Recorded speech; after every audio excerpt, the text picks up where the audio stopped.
कुरुक्षेत्र में आज से आरंभ हुआ अंतर्राष्ट्रीय गीता महोत्सव। कोविड-19 के चलते इस बार सभी कार्यक्रमों का ऑनलाइन किया जाएगा प्रसारण।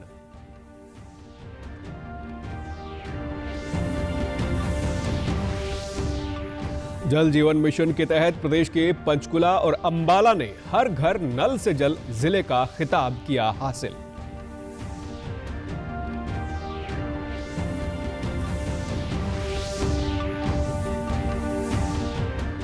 सर्दी के मौसम को देखते हुए पलवल में रैन बसेरों का संचालन हुआ शुरू।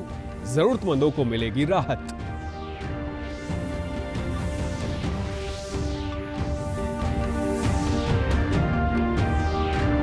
और स्वदेशी टीके कोवैक्सीन के पहले चरण के परिणाम रहे उत्साहजनक। देश भर के 26,000 लोगों पर किया जा रहा है तीसरे चरण का परीक्षण।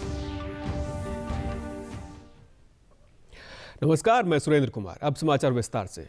कुरुक्षेत्र में अंतर्राष्ट्रीय गीता महोत्सव 2020 की आज से शुरुआत हो गई है। महाआरती के साथ शुरू हुआ गीता महोत्सव का आयोजन 25 दिसंबर तक रहेगा।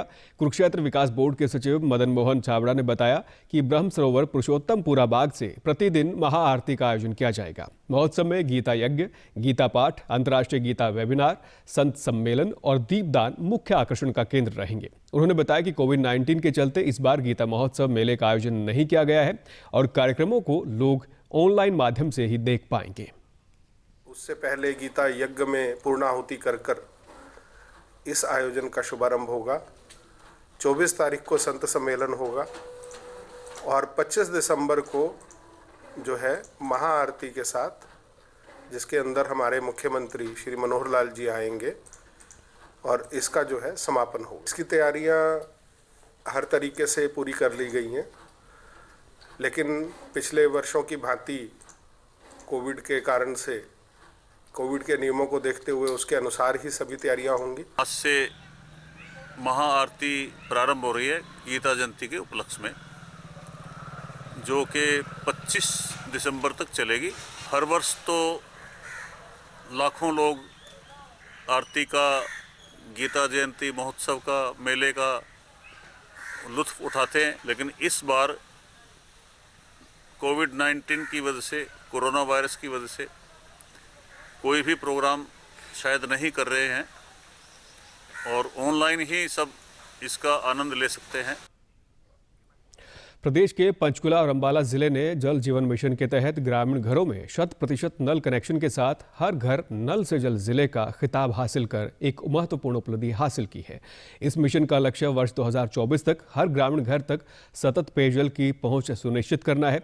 जन स्वास्थ्य अभियांत्रिकी विभाग के अतिरिक्त मुख्य सचिव देवेंद्र सिंह ने बताया कि प्रदेश सरकार वर्ष 2024 के राष्ट्रीय लक्ष्य से आगे बढ़कर दिसंबर 2022 तक राज्य के प्रत्येक ग्रामीण परिवार को घरेलू नल कनेक्शन प्रदान करने के लिए प्रतिबद्ध है। देवेंद्र सिंह ने बताया कि इस कार्यक्रम की शुरुआत के बाद से जन स्वास्थ्य अभियांत्रिकी विभाग ने पूरे कार्यक्रम को सक्रिय रणनीतिक रूप दिया है और इसी का परिणाम है कि आज हरियाणा ने राज्य के 80% से अधिक ग्रामीण परिवारों को घरेलू नल कनेक्शन प्रदान किए हैं। पलवल जिले में रेड क्रॉस सोसाइटी द्वारा रैन बसेरों का संचालन शुरू किया गया है ताकि सर्दी के मौसम में कोई भी व्यक्ति खुले आसमान में रात ना बिताए। सोसाइटी के सदस्यों ने रात के समय रैन बसेरों का निरीक्षण किया और लोगों को गर्म कंबल वितरित किए। रेड क्रॉस सोसाइटी के जिला परीक्षण अधिकारी ने बताया कि बस स्टैंड, जाट धर्मशाला, ब्राह्मण धर्मशाला और पंजाबी धर्मशाला में अस्थायी रैन बसेरों का संचालन शुरू किया गया है। उन्होंने बताया कि रैन बसेरों का संचालन इस उद्देश्य से किया गया है कि जिले में कोई भी बेसहारा व्यक्ति या यात्री जिसकी बस या ट्रेन छूट गई हो, उसे खुले आसमान के नीचे ना सोना पड़े। उन्होंने लोगों से अपील करते हुए कहा कि अगर किसी व्यक्ति को रात्रि के समय कोई बेसहारा व्यक्ति मिलता है तो वो उसे इन रैन बसेरों में भेजें ताकि सर्दी के मौसम में उन्हें बाहर ना सोना पड़े। रेलवे स्टेशन, बस अड्डा, अनाज मंडी, भवन कुंड चौराहा, उन सभी पर जाकर ये देखा है कि कोई खुले आसमान के नीचे तो नहीं सोता है और उन्हें इंसिस्ट किया है कि वो जाके जो जिला प्रशासन के माध्यम से रैन बसेरे बनाए हुए हैं उनमें जाकर अपना आश्रय पाएं ताकि कोई खुले आसमान के नीचे सोए और कोई बड़ा हादसा ना हो। प्रदेश सरकार ने राज्य में विभिन्न नगर निगमों, नगर परिषदों और नगर पालिकाओं के आम चुनाव के दृष्टिगत 27 दिसंबर को सार्वजनिक अवकाश घोषित किया है ताकि प्रदेश सरकार के कार्यालयों, बोर्डों, निगमों और शैक्षणिक संस्थानों में कार्यरत कर्मचारी अपने मताधिकार का उपयोग कर सकें। इसके अलावा हरियाणा में स्थित विभिन्न कारखानों, दुकानों और निजी प्रतिष्ठानों के कर्मचारी जो उपरोक्त निकायों में मतदाता के रूप में पंजीकृत हैं, उनके लिए भी 27 दिसंबर को सार्वजनिक अवकाश रहेगा। सामान्य प्रशासन विभाग के प्रवक्ता ने बताया कि हरियाणा राज्य निर्वाचन आयोग द्वारा 27 दिसंबर 2020 को नगर निगम अंबाला, पंचकुला एवं सोनीपत के सभी वार्डों के सदस्यों और महापौर के चुनाव करवाए जाएंगे। इसके अलावा अन्य कई जिलों में नगर परिषद व नगरपालिका कमेटी के चुनाव भी होंगे। भारत बायोटेक के स्वदेशी टीके कोवैक्सीन के पहले चरण के मानवीय परीक्षण के उत्साहजनक नतीजे सामने आए हैं। पहले चरण के परीक्षण में वैक्सीन ने सुरक्षा और प्रतिरोधक क्षमता को लेकर अच्छे नतीजे दिए हैं। पहले चरण के परीक्षणों में वैक्सीन के उपयोग से कोई प्रतिकूल प्रभाव देखने को नहीं मिला है। ICMR ने बताया कि वैक्सीन के 2 से 8 डिग्री सेल्सियस तापमान पर रखा जा सकता है और ये राष्ट्रीय टीकाकरण अभियान के अनुकूल है। कोवैक्सीन का देश भर के 26,000 लोगों पर तीसरे चरण का परीक्षण किया जा रहा है। स्वास्थ्य मंत्रालय के अनुसार देश में कोरोना महामारी से अब तक 94,89,000 से ज्यादा मरीज स्वस्थ हो चुके हैं। रिकवरी रेट बढ़कर 95.31% हो गया है। वहीं देश में कोविड से मृत्यु दर घटकर 1.45% रह गई है। पिछले 24 घंटों में 33,991 कोरोना मरीज ठीक हुए हैं। ICMR के अनुसार कल 11,58,960 नमूनों का परीक्षण किया गया।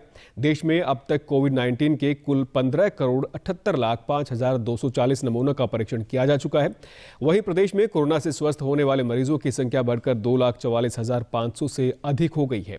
प्रदेश में रिकवरी रेट 95.95% और मृत्यु दर 1.08% है। कोविड-19 महामारी के खिलाफ देश एकजुट होकर लड़ रहा है। आप भी हमारे साथ सुरक्षा और बचाव के 3 आसान एहतियाती उपायों का संकल्प लें। मास्क हमेशा सही ढंग से पहनें, 2 गज की दूरी बनाए रखें और हाथ बार-बार धोएं। स्वच्छता के लिए 24 घंटे हेल्पलाइन सेवा शुरू करने वाला पंचकुला प्रदेश का पहला ऐसा नगर निगम है जिसने ये सेवा शुरू की है। इस कार्य के लिए नगर निगम को भारत सफाई मित्र सुरक्षा चैलेंजर की ओर से बधाई पत्र दिया गया है। पंचकुला नगर निगम के कार्यकारी अधिकारी जरनैल सिंह ने बताया कि भारत सफाई मित्र सुरक्षा चैलेंजर कार्यक्रम में देश के 8 राज्यों ने भाग लिया, जिसमें हरियाणा से पंचकुला ने भाग लिया। भारत सफाई मित्र सुरक्षा चैलेंजेस, इसके लिए नगर निगम पंचकुला ने भी पार्टिसिपेट किया है, जिसमें लगभग 8 स्टेट ने पार्टिसिपेट किया है, जिसमें हरियाणा में से पंचकुला नगर निगम ने पार्टिसिपेट किया, जिसके लिए हमें बधाई पत्र भी वहां से रिसीव हुआ है, जो हमने माननीय हमारे आयुक्त महोदय नगर निगम पंचकुला को सौंपा है। और उसमें हम ये एक पखवाड़ा चलता है। इस पखवाड़ा 19 नवंबर 2020 से लेकर 15 अगस्त 2021 तक चलेगा। इसके लिए जो हमारा स्पेशल कार्य दिया गया है, इसमें पब्लिक हेल्थ और HSCP का सीवरेज का है, जिसके साथ इनके साथ तालमेल बनाकर हम इनको जो भी लोगों की कंप्लेंट आएगी इनको टाइम पे पूरा करवाया जाएगा। प्रदेश की लड़कियां अब हर क्षेत्र में उभर कर सामने आ रही हैं। शिक्षा, राजनीति, कला, खेलकूद सहित अन्य क्षेत्रों में भी वे अपना योगदान दे रही हैं। हिसार जिले के सिसाई गांव की लड़कियां कुश्ती में अपना जौहर दिखा रही हैं। सिसाई गांव के दंपति संजय सिहाग और उषा सिहाग पिछले कई वर्षों से गांव में ही लड़कियों को मुफ्त कुश्ती का परीक्षण दे रहे हैं, यानी कि कोच का डिप्लोमा। तो उसके बाद हमने सोचा कि वे क्यों ना हमारा सीखा हुआ वापस हम इसी गाँव को दें। तो सन 2000 में नहीं, इसके बाद हमने यहाँ फिर 2009 में एकेडमी खोली। मैं और मेरी मिसेस दोनों NIS क्वालिफाइड हैं, यानी रेसलिंग कोच हैं। हमारी एकेडमी से लगभग 17-18 बच्चियाँ इंटरनेशनल लेवल पर खेली हैं और मेडल भी लिए हैं। वर्ल्ड में भी मेडल लिए हैं, एशिया में मेडल लिए हैं और कॉमनवेल्थ चैंपियनशिप में मेडल लिए हैं। तो एक बार तो 2005 की बात है कि 10 वेट कैटेगरी से अकेली 5 लड़कियां हमारे इसी गांव की थी, 10 में से इंडिया की टीम में। यहां से प्रशिक्षण लेकर महिला पहलवान राष्ट्रीय और अंतर्राष्ट्रीय स्तर पर प्रदेश और देश का नाम रोशन कर रही हैं।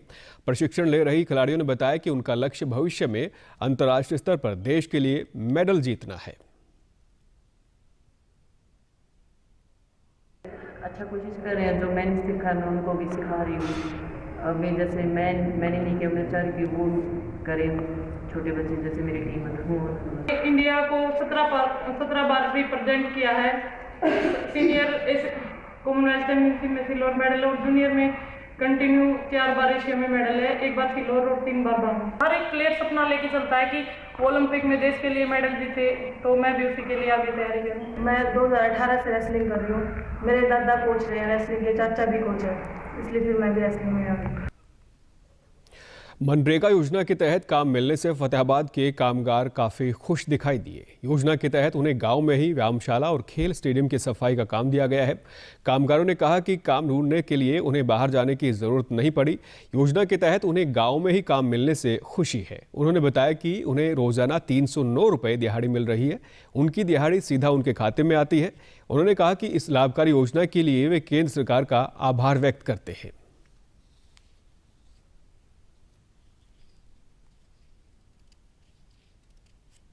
की तरफ से बहुत बढ़िया काम मिल रहा है गांव में, जिसके लिए लेबर का खर्चा वर्चा बहुत ढंग से चल रहा है। बहुत काम मिल रहा है गांव में ही। और हमारे गांव में व्यायामशाला का काम, स्टेडियम का काम हम बढ़िया तरीके से करवा रहे हैं, अपनी जिम्मेवारी निभा रहे हैं। और जो कि हमारे पास 200-250 बंदा लेबर का बढ़िया तरीके से काम कर रहा है, हम उनको काम दिलवा रहे हैं। केंद्र सरकार हमारे को अच्छी तरीके से काम दिलवा रही है। लॉकडाउन में भी हमें काम मिल रहा है, पैसे भी साथ के साथ खाते में आ गए हैं, मजदूरी भी बढ़ा दी। ग्राउंड में काम चल रहा है, बहुत बढ़िया से काम कर रहे हैं और हमारे को पैसों की किसी प्रकार की दिक्कत नहीं आती। हमारे को पैसे टाइम पर ही मिल जाते हैं और लॉकडाउन में भी हमारा काम बहुत अच्छा चलता रहा है। पहला हमारी दिहाड़ी 284 रुपये होती थी, अब हमारी मजदूरी 309 रुपये कर दी गई है। हमारे गांव में नरेगा का काम सही तरीके से चल रहा है, तो लॉकडाउन में भी हमें बहुत काम मिला, जो कि सरकार ने हमें बहुत सहायता की है लॉकडाउन में, और हमारे खातों में डायरेक्ट पैसे आते रहे हैं। पहले हमारी मजदूरी 284 रुपये थी, जो कि बढ़ा के अब 309 रुपये कर दी है। इसलिए हम सेंटर सरकार का बहुत बहुत धन्यवाद करते हैं। नरेगा में काम करते हैं मजदूर, उनको सही तरीके से काम मिल रहा है, मजदूरी सही डल रही है और काम बिल्कुल मौके पे आ रहा है और बाहर जाने की जरूरत नहीं पड़ती। प्रधानमंत्री मातृ वंदना योजना महिलाओं के लिए काफ़ी लाभकारी सिद्ध हो रही है। योजना के तहत गर्भवती महिलाओं को 3 किश्तों में 5,000 रुपये की राशि सीधे उनके खातों में भेजी जाती है। सिरसा के उपायुक्त प्रदीप कुमार ने बताया कि जिले में जनवरी 2019 से अब तक 21,000 से अधिक गर्भवती महिलाएं इस योजना का लाभ उठा चुकी हैं। उन्होंने कहा कि गर्भवती महिलाओं के स्वास्थ्य एवं पोषण संबंधी ज़रूरतों को पूरा करने के उद्देश्य से प्रधानमंत्री मातृत्व वंदना योजना की शुरुआत की गई है। महिलाएं अपने स्वास्थ्य एवं पोषण संबंधी जरूरतों को पूरा करती हैं। यह योजना गर्भवती महिलाओं के बेहतर स्वास्थ्य के प्रति प्रोत्साहित करने में मददगार है। इस योजना से स्वास्थ्य एवं पोषण संबंधी जरूरतों की पूर्ति हेतु नकद प्रोत्साहन देकर उनके बेहतर स्वास्थ्य के लिए प्रोत्साहित करना और कुपोषण के प्रभाव को कम करने के उद्देश्य से केंद्र सरकार द्वारा प्रधानमंत्री मातृत्व वंदना योजना की शुरुआत की गई। पहले बच्चे पर मिल रहे हैं जी ये पैसे, और पहली किस्त इनकी 1,000 रुपए की है। इसमें पहला टीका लग जाता है जब इनका पंजीकरण यहाँ सरकारी हॉस्पिटल में हो जाता है, और फिर 2,000 की किस्त आती है। इस तरह से 3,000 रुपए इनके पहले आ जाते हैं और बाकी के पैसे इनके बच्चा होने के बाद, डिलीवरी होने के बाद इनको तीसरा टीका लग जाता है, ताकि टीकाकरण भी सही समय पर पूरा हो जाए। बाकी के पैसे इनको 3,000 बाद में मिलते हैं। योजना का लाभ उठा रही महिलाओं ने बताया कि उनकी देखभाल और स्वास्थ्य संबंधी ये योजना चलाकर सरकार ने एक अच्छा कदम उठाया है, जिसके लिए वे केंद्र सरकार का धन्यवाद करती हैं। मेरी डिलीवरी के बाद फॉर्म भरे गए, पहले से 3,000 रुपये आए हैं डिलीवरी के बाद, अभी एक फॉर्म बाकी है। उनके बाद जो आएंगे वो मैंने अपनी केयर के लिए लगाए हैं, कुछ दूध वगैरह या अपनी लाइफ में लगाए हैं। योजना बहुत ही बढ़िया महिलाओं के लिए, और जो गर्भवती महिलाओं के लिए तो बहुत ही बढ़िया है। इससे हमें बहुत फ़ायदा हुआ है, और पहली किस्त तो हमें 3,000 रुपये की मिली और दूसरी में हमें 2,000 रुपये मिले। इसका हमने बहुत लाभ उठाया है। महिलाएं इसका बहुत ज़्यादा से ज़्यादा लाभ उठाएं, इससे महिलाओं की केयर भी अच्छी हो रही है। 1,000 रुपया मुझे पहले मिला, 2,000 बाद में मिले, 2 फिर मिले। मैं मेरी केयर अच्छी तरह से कर ली। मैं सरकार का धन्यवाद करती हूँ और सेंटर वाली दीदियों का भी बहुत बहुत धन्यवाद। मातृत्व योजना के बारे में मुझे पहले तो किस्त पे 1000 रुपये मिले, उसके बाद 2000 रुपये मिले, तीसरी किस्त पे 2000 रुपये मिले। मुझे बहुत फ़ायदा मिला। सरकार, इनकी आंगनबाड़ी वर्कर हेल्परों का बहुत बहुत धन्यवाद, और इससे हमारी पूरी केयर हो सकी है। अंत में इस बुलेटिन के मुख्य समाचार एक बार फिर।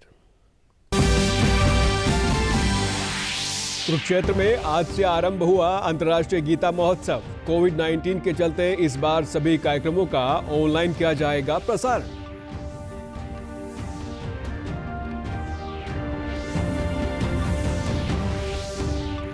जल जीवन मिशन के तहत प्रदेश के पंचकुला और अंबाला ने हर घर नल से जल जिले का खिताब किया हासिल।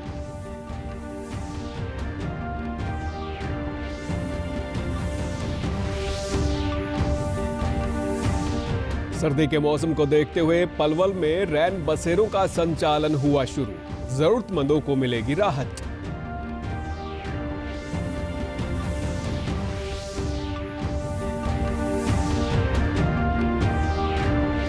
और स्वदेशी टीके कोवैक्सीन के पहले चरण के परिणाम रहे उत्साहजनक। देश भर के 26,000 लोगों पर किया जा रहा है तीसरे चरण का परीक्षण। समाचारों में आज इतना ही। नमस्कार।